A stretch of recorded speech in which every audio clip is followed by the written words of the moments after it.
crazy, violent, psycho. Imagine if these were the words that people use to describe you day after day. Can you imagine, just imagine for a second, pointing at someone who has lost their hair because of cancer treatments? Can you imagine nudging your friend and rolling your eyes at someone injecting themselves with insulin because they have diabetes? Not really, eh? Because it would never happen. Stigma is a word to describe all the nasty things people believe about someone, all the stereotypes, the prejudices, the myths. With mental illness, this stigma can stop someone from reaching out for help. This stigma makes people feel ashamed of who they are. This stigma causes people to doubt their potential and often to withdraw to a life of loneliness and isolation, sometimes even avoiding treatment for fear of public ridicule. Humor me for a second. Let's play a little word game. I want you to think of 3 words that come to mind, adjectives, when I say mental illness.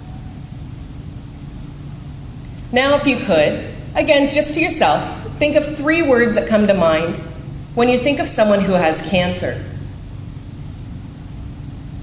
And finally, if you could just think of 3 words that come to mind when you think of a friend.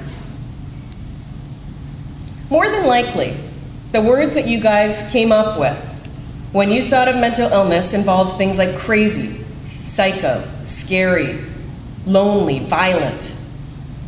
But when you describe someone who had cancer, you might have used words like strong, confident, undeserving, survivor, thriving, brave. And when you described a friend, you probably used words like caring, fun, happy, loyal, responsible. Do you see the difference? Whether you play this game with youth, parents, or even health professionals, you get the same result.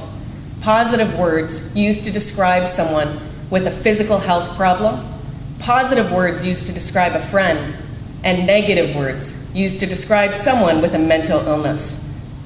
But what if your friend develops depression or an anxiety disorder? Would that suddenly change your perception of your friend to being a crazy, lonely, scary, violent person? The stigma surrounding mental illness runs so deep. It is embedded in our actions, our culture, and our language. Welcome to All Saints' first ever Mental Health Awareness Assembly. In your homerooms, you've already filled out a pretest, a questionnaire, just to gauge your attitudes concerning mental health issues. Tomorrow morning, you're going to do another one. We're going to see how your perceptions may have changed. Our hope with this assembly, guys, is to bring about more awareness to the issues surrounding mental health because it affects every single household. It can be a difficult and long journey for family and friends, and the focus of your Stomping Out Stigma group is that through education and awareness, this journey can possibly become less traumatic. We have some honored guests here today, aside from all of you grade 12s, of course.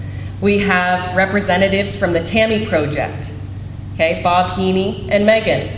We also have a number of executives and representatives from the Ontario Shores Foundation. Welcome. Bob and Megan are going to be talking to you about the work they do. But before they go, I'd like to introduce Paige and the Stomping Out Stigma group.